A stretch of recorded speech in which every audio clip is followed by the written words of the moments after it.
जय हिंद दोस्तों, आज हम देखेंगे अलाउद्दीन खिलजी के बारे में। अलाउद्दीन खिलजी का कार्यकाल कहाँ से कहाँ तक रहा, किस प्रकार का यह शासक था और किस प्रकार से अपनी सत्ता को कंट्रोल करता था। तो चलिए क्या करते हैं, अलाउद्दीन खिलजी के बारे में देखते हैं।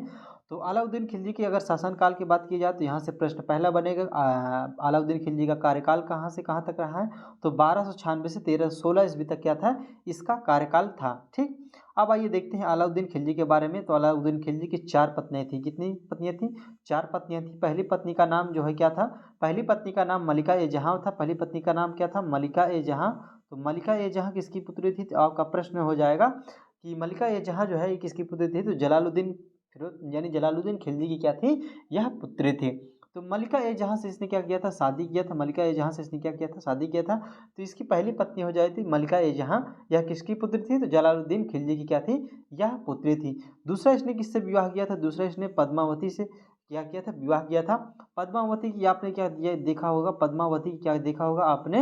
मूवी भी देखी होगी। उसमें किस प्रकार से कहानी को दिखाया गया है, यानी दर्शाया गया है।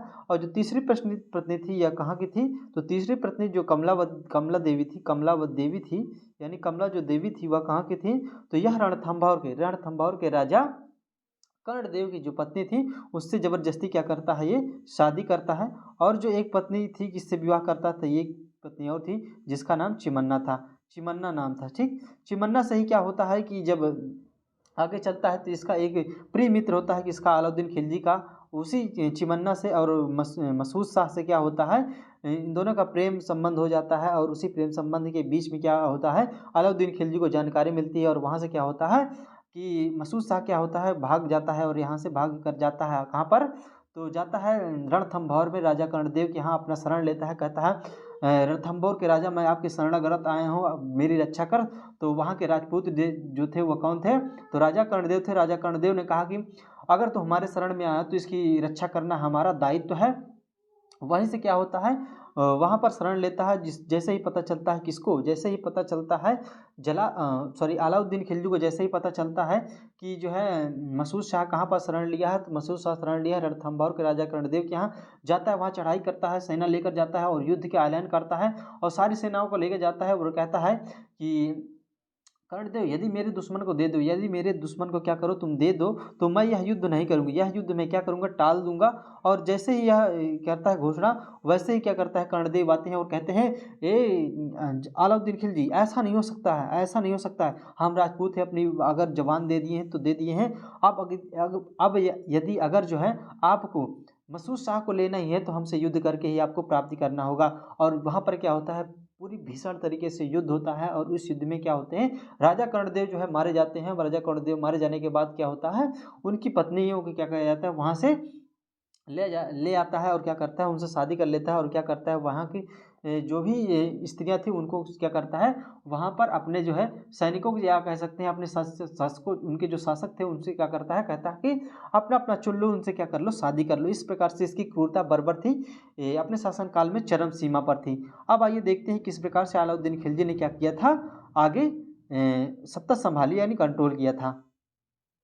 तो यहाँ पर दिया है अलाउद्दीन खिलजी। अलाउद्दीन खिलजी दिल्ली सल्तनत का प्रथम सुल्तान था जिसने दक्षिण भारत में विजय पताका फहराया। यानी दक्षिण भारत में विजय पताका फहराने का मतलब है दिल्ली सल्तनत का पहला यह शासक था जिसने क्या किया था कि दक्षिण भारत में, यानी महाराष्ट्र की तरफ जो है इसने क्या किया था, यानी तेलंगाना, कर्नाटक, महाराष्ट्र की तरफ इसने क्या किया था, पहली बार इसने क्या किया, विजय प्राप्त किया था। वही यहाँ पर बता रहा है दक्षिण भारत, यानी दक्षिण भारत में इसने क्या किया था, विजय पताका को फहराया। अब आगे देखते हैं, अलाउद्दीन के दक्षिण भारत का नेतृत्व सेनापति मलिक काफूर ने किया था। तो इसका जो सेनापति था मलिक काफूर था, वह क्या करता था, इसका सेनापति था, वही इसको क्या करता था, इनकी सेना को कंट्रोल करता था। यानी इसका सेना का जो है सेनापति था, कौन था, तो मलिक काफूर। आगे देखते हैं, अलाउद्दीन ने जो है गुजरात से मलिक काफूर को 1000 दिनार में खरीदा था।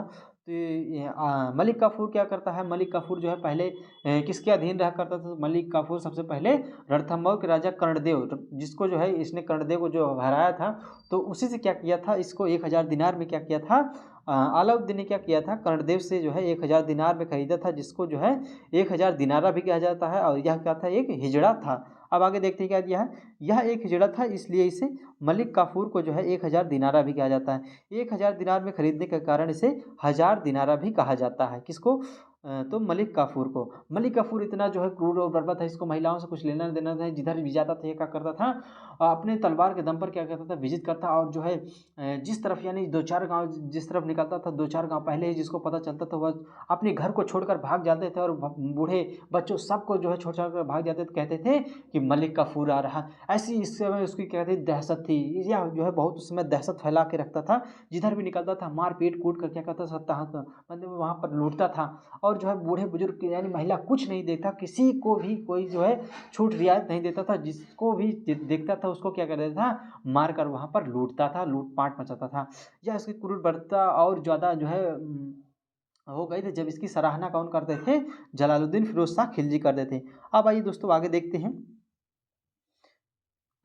अगला पॉइंट क्या दिया है, सर्वप्रथम उलमा वर्ग के प्रभाव तथा मार्गदर्शन से स्वतंत्र होकर राज्य करने का श्रेय दादा यानी अलाउद्दीन खिलजी को प्राप्त हुआ।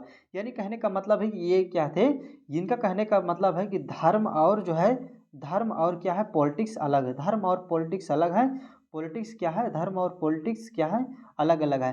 तो वही इसने बताया है कि जो है मैं अपने शासन सत्ता में धर्म को लेकर नहीं चल सकता हूँ, इसमें पॉलिटिक्स अलग है और जो है धर्म अलग है। अब आइए आगे देखते हैं, आगे दिया है सैनिकों को नगद वेतन, यानी सैनिकों को नगद वेतन और क्या, सैनिकों को नगद वेतन और जो है सेना में जो है स्थायी सेना की नींव जो है अलाउद्दीन खिलजी ने रखा। यानी कहने का मतलब है सैनिकों को क्या किया, नगद वेतन देना चालू किया, और उसने क्या किया, स्थायी सेना की नींव भी रख दी। यानी कहने का मतलब है ये जो है सैनिकों को नगद वेतन देने का मतलब, इससे पहले क्या होते थे, जैसे इल्तुतमिश वगैरह आए थे तो उन्होंने क्या किया था, अपने सैनिकों को जो है इक़्तिदार के माध्यम से क्या किया देते थे, अपने वेतन ना देकर उनको क्या देते थे, जमीन प्रोवाइड करते थे, जिसे हम इक़्तिदार कहते थे। ठीक, अपने सैनिकों को वो क्या देते थे, इल्तुतमिश तो जमीन देते थे। और यहाँ पर इसने क्या किया था, नया तरीके से लागू किया नियम, और क्या किया, सैनिकों को वेतन के रूप में दिया, और सैनिकों को जो है स्थायी सेना का नींव भी रखा। और इनको पता था कि जो है अगर यदि हमको सेना बड़ी संगठन बनाना है, सेना का बड़ा संगठन बनाना है, तो इसमें वेतन देना होगा और स्थायी सेना का नींव रखना होगा। यानी पहले क्या होता था, युद्ध में लूटपाट के माल को जो है क्या करता था, बांट देता था, किसको, सैनिकों को थोड़ा बहुत बांट दिया करता था। तो बांटने के बाद क्या होते थे, उसमें अपने अपने काम पर चले जाते थे लोग, अपना अपना फिर उसी तरीके से काम करने लगते थे, घर खेती बाड़ी अपना काम करने लगे। अब इसने क्या किया, सैनिकों को नगद वेतन देना चालू कर दिया, सैनिकों को अपने यहाँ रखना चालू कर दिया था, और क्या किया था, सेना में स्थायी नींव को भी रखना चालू कर दिया, यानी परमानेंट कर दिया था सेना को अपने यहाँ। अब आगे देखते हैं, अब यहीं पे अगला दिया है, पहली बार घोड़ों को दागने और सैनिकों की हुलिया, सॉरी यहाँ पर मिसप्रिंट है, तो पहली बार घोड़ों को दागने और जो है सैनिकों की हुलिया लिखने की प्रथा का प्रारंभ जो है अलाउद्दीन खिलजी ने प्रारंभ की। इसका जो चालू करने का एक महत्वपूर्ण कार्य यह था कि उस समय क्या होता था, बहुत ज़्यादा इसके शासन काल में घोड़े वगैरह थे, तो क्या करते थे, जैसे युद्ध करना जाना हुआ तो पता लगा 1 लाख घोड़े, तो ऐसा पता चला कि युद्ध के टाइम में जो है 50,000 ही घोड़े बचे हैं। तो ऐसे होता था क्या, जो है इनको हानि होती थी, यानी क्या होती, दिक्कत होती थी, तो इस वजह से क्या हुए होते थे, घोड़ों को दागने, यानी घोड़ों का जो है नंबरिंग, पहले घोड़े पर 1 नंबर दाग दिया गया, दूसरे घोड़े पर 2 नंबर दाग दिया, तीसरे घोड़े पर 3 नंबर दाग दिया। इस प्रकार से सभी घोड़ों के ऊपर जो है क्रम संख्या को दाग दिया गया। इससे पता चलता था कि कौन सा घोड़ा नहीं है, कौन सा घोड़ा है, और कितने प्रेजेंट में घोड़े मौजूद हैं। वही कह रहा है, सैनिकों की जो है हुलिया लिखने का भी इसने प्रथा प्रारंभ किया। यहाँ से प्रश्न अक्सर से बन जाएगा कि घोड़ों को जो है दागने और सैनिकों की हुलिया लिखने का प्रथा किसने प्रारंभ किया, तो आपका उत्तर हो जाएगा अलाउद्दीन खिलजी ने। अब आइए आगे देखते हैं, आगे इस अगला पॉइंट दिया है, 2 नए कर इसने जो है चरी कर और धरी कर लगाया। चरी कर क्या होता था, तो चरी कर दुधारू पशुओं पर जो है लगाया जाता था, क्या, चरी कर। और जो अगर धरी कर की बात किया जाए तो यह जो है मकानों पर, यानी मकान जो है, मकान और झोपड़ी जो होते थे उन पर धरी कर लगाया जाता था। तो यहाँ से प्रश्न बन जाएगा, चरी कर और धरी कर किसने लगाया था, तो आपका उत्तर हो जाएगा अलाउद्दीन खिलजी ने 2 नए कर लगाया, जिसका नाम था चरी कर और धरी कर। यदि चरी कर की बात किया जाए, वह किस पर लगाया जाता था, तो जो दुधारू पशु होते थे उन पर क्या किया जाता था, चरी कर लगाया जाता था। और जो धरी कर होता था वह किस पर लगाया जाता था, तो जो मकान और झोपड़ियाँ होते थे उन पर क्या लगाया जाता था, धरी कर लगाया जाता था। ठीक, अब आइए अगला पॉइंट देखते हैं, अगला पॉइंट क्या दिया है, अगला पॉइंट दिया है, अलाउद्दीन ने अलाई दरवाजा, जमैत खाना मस्जिद और जो है क्या बनवाया, 1000 खंबा महल, सीरी का किला और हौज खास का क्या किया, निर्माण करवाया। तो जो अलाई का दरवाज़ा इसने बनवाया वह कहाँ बनवाया था? अलाई का दरवाज़ा इसने बनवाया था दिल्ली में, नई दिल्ली में इसने बनवाया क्या जो है अलाई का दरवाज़ा बनवाया। यहाँ से प्रश्न इस पॉइंट ये तो इसका क्या है मेन इम्पोर्टेंट क्या है, वेरी वेरी मोस्ट इम्पोर्टेंट, यहाँ से प्रश्न आने ही आने हैं। ठीक, तो यहाँ से आपने ध्यान रखना है अलाउद्दीन ने जो है कौन कौन से कार्य यानी निर्माण करवाया है। तो आपका उत्तर हो जाएगा अलाउद्दीन ने अलाई का दरवाज़ा नई दिल्ली में बनवाया है। यदि जमैत खाना मस्जिद की बात किया जाए तो ये कहाँ बनवाए थे? ये बनवाए थे आपका मणिपुर, यूपी में पड़ता है क्या जमैत खाना मस्जिद, मणिपुर में क्या किए थे बनवाए थे, यानी यूपी के मणिपुर में क्या बनवाए थे जमैत खाना मस्जिद। वही अगर हजार खंबा महल की बात किया जाए तो इसको बनवाया था हजार खंबा महल को सीरी का किला यानी फतेहपुर किला सॉरी फतेहपुर जो है फतेहपुर सीकरी में क्या करे थे हजार खंभा का महल का निर्माण करवाए थे। कहाँ? फतेहपुर सीकरी में। यदि सीरी का किला बात किया जाए, सीरी की किला की बात किया जाए तो यह दिल्ली में डेल्ही में बनवाया था। कहाँ पर? डेल्ही में बनवाया था, मेहरौली में, डेल्ही में बनवाया था। कहाँ? मेहरौली में सीरी का किला बनवाया था। यही सीरी का किला जो है किसके समान लगता था बनवाना चाहता था? तो अलाउद्दीन जो है कुतुबुद्दीन ऐबक ने जो है कुतुब मीनार की जो निर्माण करवाई थी उसी को देखते हुए यह अपने मन में ठान लिया था कि मैं भी ये है एक कुतुब मीनार बनवाऊंगा जिसका नाम जो है सीरी का किला रखूंगा। लेकिन यह सीरी किला कुतुब मीनार कितना बड़ा जो है नहीं बनवा पाया और उसमें फेल हो गया और उसे छोड़ के रख दिया गया। जस्ट जो है इसी के पास में, किसके पास में? कुतुब मीनार के पास में सीरी का किला बनवाया था किसने? तो आपका उत्तर हो जाएगा अलाउद्दीन ने बनवाया था। ठीक, और हौज खास का निर्माण करवाया तो हौज खास कहाँ पर है? तो हौज खास भी आपका डेल्ही में है। ठीक, हौज खास का होता था इसमें बैठक होती थी तो हौज खास का निर्माण इसने करवाया था। अगला पॉइंट देखते हैं, अगला पॉइंट क्या दिया है?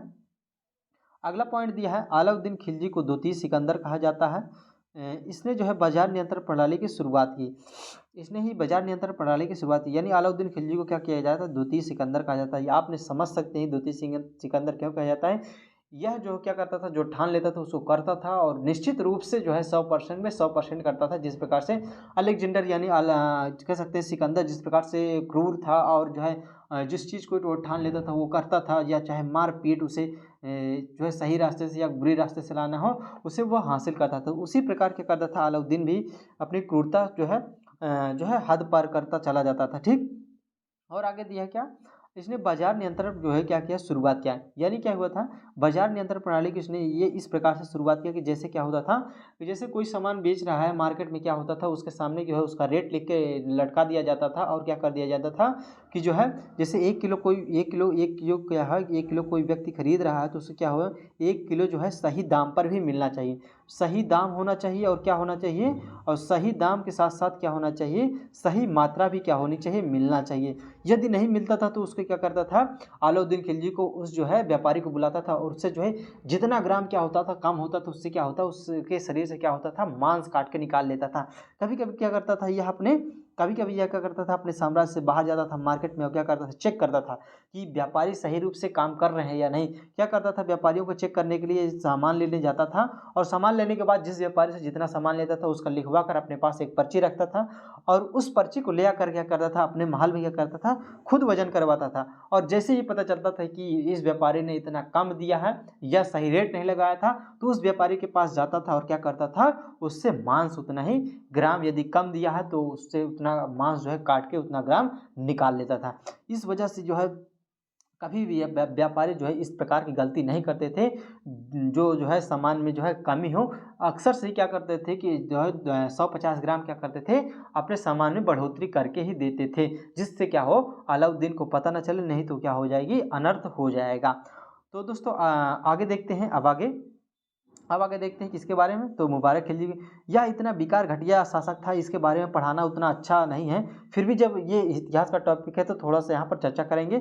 मुबारक खिलजी का अगर शासनकाल पूछेगा तो आपका उत्तर हो जाएगा 1316 से 1320 ईस्वी तक इसका क्या है कार्यकाल है। अब आगे देखते हैं, आगे दिया है यह अलाउद्दीन खिलजी यानी अलाउद्दीन खिलजी का बेटा था। किसका? अलाउद्दीन खिलजी का क्या था? मुबारक जो है खिलजी क्या था इसका बेटा था, जिसे मलिक काफूर ने जो है गद्दी पर बैठाया। अलाउद्दीन के अन्य लड़कों को क्या किया? मार डाला। लगभग 99 लड़कों को क्या किया था? मार के बैठाया था। किसको? लगभग 99 लड़कों को क्या किया था जो है मार के बैठाया था। किसको? मुबारक खिलजी को। मुबारक खिलजी को किसने बैठाया था? तो आपका उत्तर हो जाएगा किसने बैठाया था? तो मलिक काफूर ने किसको बैठाया था? तो मुबारक खिलजी को बैठाया था। इससे नग्न स्त्री और पुरुषों की क्या थी संगत पसंद थी। किसको? इसको यानी मुबारक खिलजी क्या थी? नग्न स्त्री और पुरुषों की संगत पसंद थी। यह इतना बेकार था, इतना घटिया था, इस क्या थी? नग्न स्त्री और पुरुषों की संगत क्या थी? पसंद थी। कभी कभी राज दरबार में स्त्रियों के जो है कपड़े पहनकर आ जाता, यानी कभी कभी राज दरबार में क्या होता था? स्त्रियों के कपड़े पहनकर आ जाता था, ठीक, तथा नग्न होकर क्या होता था? नाचने लगता था। और कभी कभी क्या होता था? राज दरबार में सभी तुर्क सदारों खड़ा करवा के क्या होता था? बोला कि आप जो है निर्वस्त्र हो जाओ। इस प्रकार से इसकी क्रूरता को देखकर जो है यह बहुत बेकार घटिया था। और जो है क्या होता है कि इसके अंतिम शासक जो आते हैं कौन? खुसरो शाह, जो है इन्हीं के परिवार के थे। तो इस क्या कर देते हैं? मुबारक शाह की जो है इतना क्रूरता देखकर जो है खुसरो शाह क्या कर देते हैं? इनका हत्या कर देते हैं। वही आगे दिया है कि जो है इसने जो है खलीफा जो है कि खलीफा की उपाधि क्या की थी? धारण की थी। मुबारक ने क्या की थी? खलीफा की उपाधि धारण की थी। आगे देखते हैं, आगे दिया है खुसरो शाह ने 15 अप्रैल 1320 ईस्वी में क्या कर दी? इसकी हत्या कर दी। किसकी हत्या कर दी? तो मुबारक की क्या कर दी थी? मुबारक की क्या कर दी थी? हत्या की थी। इसकी क्रूरता को देखकर ये क्या कर दिया था? खुसरो शाह ने क्या कर दिया? 15 अप्रैल 1320 को क्या कर दिया था? इसकी हत्या कर दी थी। किसकी? मुबारक शाह की, मुबारक खिलजी सॉरी। तो अब आगे देखते हैं, खुसरो शाह खिलजी वंश का अंतिम शासक था। यदि खिलजी वंश का अंतिम शासक पूछे तो आपका उत्तर हो जाएगा क्या? खुसरो शाह, ठीक। अगला नोट दिया है, खुसरो शाह हिंदू शासक था जो बाद में मुसलमान बना। क्या? बाद में मुसलमान बना। तो दोस्तों आज की वीडियो में बस यहीं तक, मिलते हैं नेक्स्ट वीडियो में अगली टॉपिक के साथ। तब तक के लिए धन्यवाद। जय हिंद दोस्तों।